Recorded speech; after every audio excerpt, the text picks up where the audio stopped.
Online ഗെയിമിന് അടിമയാകുന്നു എന്ന സംശയത്തിൽ അച്ഛൻ mobile phone പിടിച്ചുവെച്ചതിന് പിന്നാലെ വിദ്യാർത്ഥിയെ കാണാതായതായി പരാതി.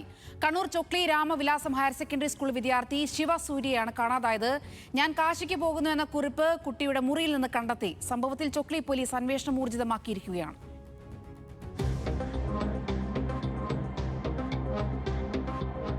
ഓൺലൈൻ ഗെയിം പതിവാക്കിയതിനെ തുടർന്നാണ് ശിവസൂര്യയുടെ മൊബൈൽ ഫോൺ പിതാവ് ജിഗീഷ് വാങ്ങിവെച്ചത്. ഗെയിമിംഗിലൂടെ കുട്ടിക്ക് പണവും നഷ്ടമായതോടെയായിരുന്നു ഇടപെട്ടത്. ഫോൺ പിടിച്ചുവെച്ചതിന് പിന്നാലെ +2 വിദ്യാർത്ഥിയായ ശിവസൂര്യ വീട്ടിൽ നിന്ന് ഇറങ്ങിപ്പോവുകയായിരുന്നു. ശനിയാഴ്ച ഉച്ച മുതലാണ് ശിവസൂര്യയെ കാണാതായതെന്ന് ചൊക്ലി പോലീസിൽ നൽകിയ പരാതിയിൽ പറയുന്നു. മൊബൈൽ ഫോണിൽ ഗെയിം കളിക്കുന്നതായിട്ട് ബന്ധപ്പെട്ട് ചെറിയൊരു ഇതുണ്ടായിരുന്നു. ഞാൻ കഴിഞ്ഞ ഞായറാഴ്ചയായിരുന്നു, അന്ന് മുതൽ ഫോണ് ഞാൻ വാങ്ങി വെച്ചിരുന്നു. അപ്പോൾ ഫോണിലേക്ക് അവൻ്റെ ഗെയിം ആപ്പിലേക്ക് ഒരു പൈസയൊക്കെ വന്നിട്ടുള്ളൊരു ഇതുണ്ടായിരുന്നു. അതൊക്കെ നമ്മൾ ചെക്ക് ചെയ്ത് കണ്ടുപിടിച്ച് വരുന്ന ഇത് അവനെങ്ങനെയോ അറിഞ്ഞതായിരിക്കാം വിട്ടു പോകാനുള്ള കാരണമെന്ന് ഞാൻ വിചാരിക്കുന്നു.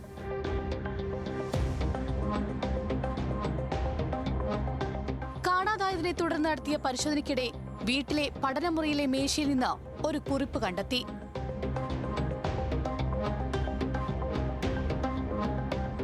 ഞാൻ കാശിയിലേക്ക് പോകുന്നു. ഇനിയുള്ള ജീവിതം അവിടെ ജീവിച്ച് ദൈവത്തോട് ലയിക്കും എന്നാണ് കുറിപ്പിൽ.